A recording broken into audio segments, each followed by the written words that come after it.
Fala, gente bonita, gente de Deus! Agora eu quero falar com você que almeja entregar uma mensagem de Deus, você pregador, você pregadora, você que é estudioso da palavra de Deus e tem vontade de desenvolver a prática da pregação. Eu quero dar para você aqui algumas instruções que acredito ser relevante. É muito bom, pois eu tomei como hábito na minha vida de pregação e eu quero transferir a você alguma coisa com relação à introdução de um sermão.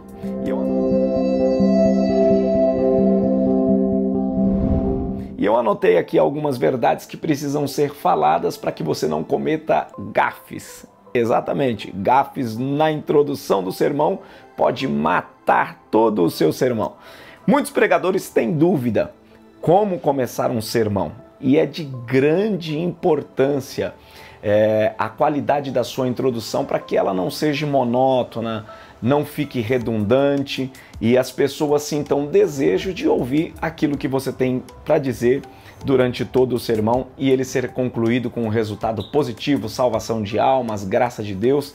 É natural que pregar não é apenas uma apresentação de palco. Precisa ter uma vida de oração, de entrega, mas você precisa pensar passo a passo com relação à introdução, ao corpo do texto, à qualidade do estudo e da fonte que você vai pesquisar para transferir à igreja uma mensagem poderosa e revestida de conhecimento e graça de Deus. Eu anotei aqui, gente, 10 pontos importantes que você não pode deixar de fora da introdução do seu sermão.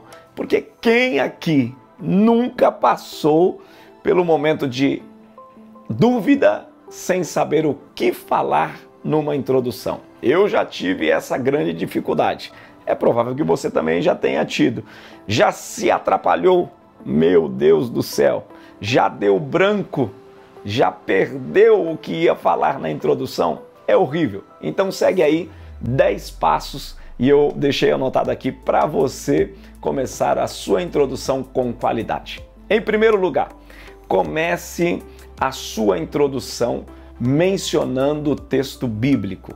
Porque às vezes a pessoa começa a introdução e ela não baseia no texto bíblico e deixam as pessoas perdidas. Até elas entenderem onde você quer chegar, você já perdeu a atenção do seu público. Então, esse é um ponto muito importante. Faça a sua introdução lendo o texto bíblico para que dê sentido a todo o texto do qual você vai desenrolar. Segundo ponto, no momento da introdução, preste bem atenção, no momento da sua introdução, você precisa cativar o seu público, ou seja, a sua introdução não pode ser monótona, vazia, sem despertamento.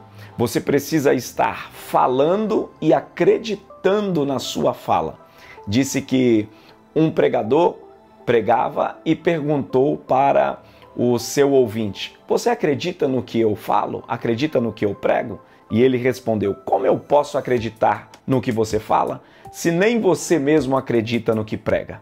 Então, você precisa chamar a atenção do seu público, acreditando, por mais simples que seja, mas você precisa colocar ênfase, ímpeto, você precisa dar valorização à sua introdução.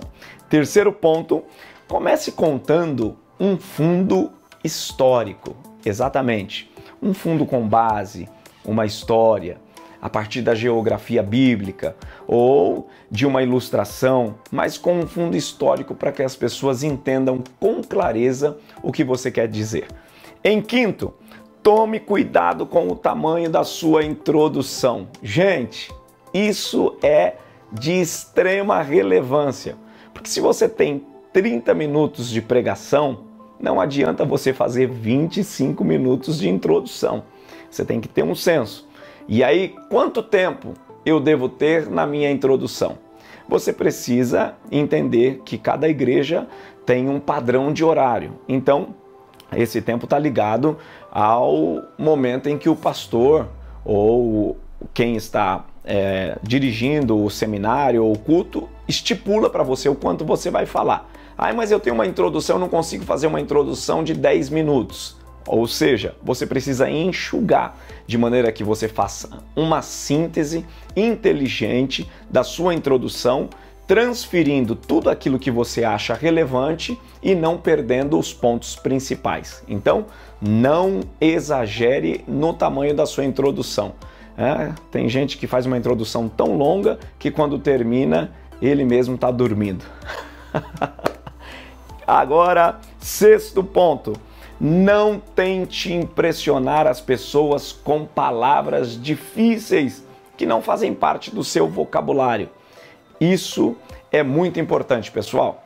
Na introdução, você precisa tomar o cuidado de atender todas as classes. Entenda que quando você está falando dentro de um auditório, existem várias classes sociais, a não ser que seja um público seleto, que você vai falar para um público específico. Mas se for um auditório aberto, é necessário entender que você está falando para pessoas formadas, outras leigas. Então o seu vocabulário, não é que você vai conjugar os verbos errado, vai mostrar tanta simplicidade ao ponto de não falar o correto. Fale correto, mas fale com simplicidade, de maneira clara e objetiva. Tem gente que quer falar tão difícil que nem ele mesmo entende o que falou. Disse que uma irmã foi ouvir um pregador e ele quis falar tanto, ele quis usar tantos vocabulários difíceis e ela disse para ele: olha, foi profundo demais a sua mensagem, mas eu não entendi nada. Então, precisa ter esse cuidado de ser simples com objetivo. Não fale palavras que não fazem parte do seu vocabulário. Só um adendo aqui para ficar bacana a nossa fala. Disse que um irmão queria parabenizar o pastor no dia do aniversário e ele queria usar palavras difíceis. E aí está o problema em tentar usar palavras difíceis sem conhecê-las. E ele não sabia muito ler, ele era leigo, e aí ele começou a aprender palavras difíceis sem saber o significado. E aí ele viu lá: jactancioso, presunçoso, amante de si mesmo e todos esses adjetivos. E aí no dia do aniversário deu a oportunidade para ele, ele falou: eu quero parabenizar o meu pastor, aqui está o meu pastor, homem de Deus, homem jactancioso. E na cabeça dele ele estava elogiando: presunçoso, amante de si mesmo.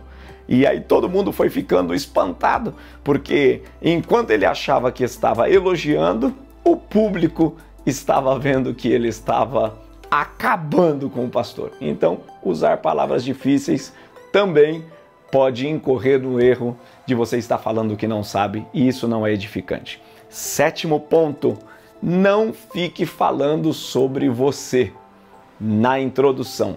Fale aquilo que contém o contexto do que você leu. Não fique falando sobre suas viagens, sobre o que você tem. Procure não ficar usando as suas próprias experiências na introdução. Se você quiser dar uma experiência de vida, use no meio do texto, porque senão vai criar uma antipatia. E aí isso não é bom. É ideal você começar utilizando uma introdução leve, sem mostrar arrogância e nem prepotência. Oitava: não prometa um grande sermão, porque muita gente começa, porque hoje, nessa noite, já na introdução, tentando trazer o seu público de tal maneira a uma tão grande impressão e no final não dá nada. Então, tome cuidado, não tente impressionar. Vá dentro do seu limite e você terá a graça de Deus para fazer um grande sermão.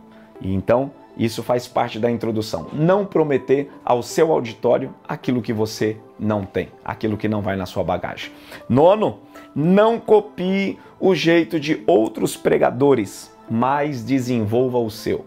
Mas você vai dizer: mas você nunca copiou ninguém? É natural que no começo você acaba copiando algumas pessoas, mas com o tempo você vai criando o seu próprio estilo e o seu próprio estilo vai fazendo com que as pessoas identifiquem crie com você uma relação de carisma, e aí você vai criando a sua própria identidade. Então procure criar uma identidade de maneira que as pessoas conheçam você. Eu, por exemplo, tenho uma identidade. Eu gosto de falar usando o pedestal. Eu gesticulo muito com as mãos. Então essa é uma identidade minha. Esta é uma identidade pessoal. Então você precisa, na sua introdução, fazer com que as pessoas identifiquem a sua própria identidade. Não mude a tonalidade da sua voz, porque isso também faz parte da identidade. Às vezes a pessoa entra na introdução com uma voz pujante e daqui a pouco ela vai ficando cansada e no meio do sermão já não é mais um leão, é um gato miando. Então você precisa ter esse cuidado de fazer uma introdução com a sua própria personalidade. E 10ª e última, não fique se desculpando.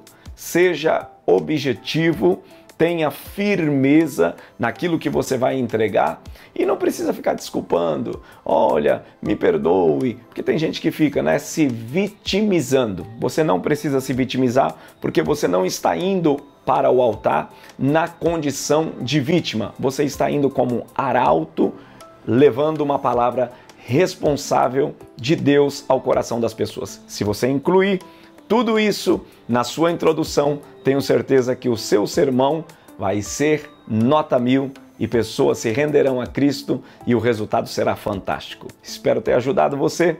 Deus te abençoe. Depois conta para mim como foi a sua introdução e é natural que a sua pregação será uma bênção. Grande abraço, até o próximo vídeo. Vem comigo no Glória!